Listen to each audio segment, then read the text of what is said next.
Earth sprouts people.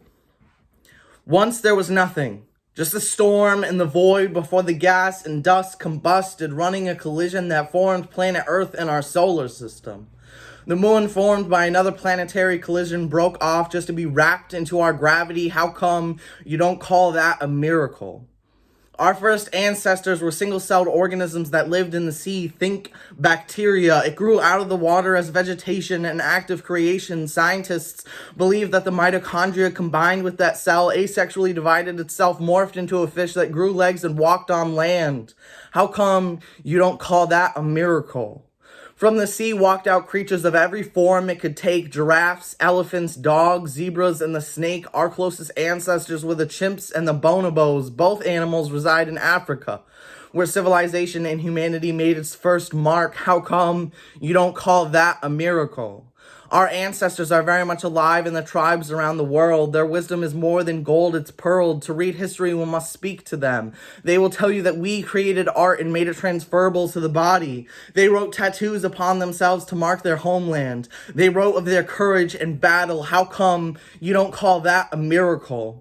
Our ancestors would say we perform gender, teach it at a young age. 4,500 years ago, we documented transgender priests, the Romans and the Greeks. But let's talk about sex, baby. Let's talk about you and me. Let's talk about how monogamy is practiced in only 3 to 5% of all species. And homosexuality is found in most of the animal kingdom. We're talking sheep and lions and walruses and bats and bison. How come you don't call that a miracle? So after all of my classes, I sit at my own dinner table where my father swings the N-word like his ancestors didn't walk out of Africa too, and I don't fuck with that.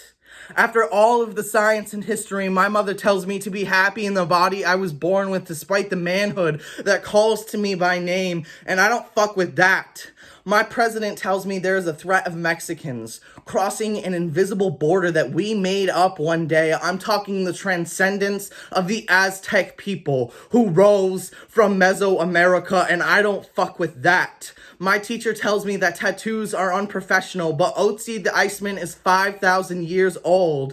Everyone from Egypt to Asia to the Pacific Islands had tattoos, so I can't possibly fuck with that. And a part of me believes that to hate is a part of human nature. I have seen war in the upstretched hands of children showing surrender. I have felt it between my temples, but I have also bathed in starlight my whole life, day and night. I have dragged my hands through the soil that my ancestors returned to. I have watched as snow melted and gave way to the flowers blooming. I have seen 1,000 kisses. I have held 100 hands. So when it comes to hate, I can't fuck with that either, and neither should you.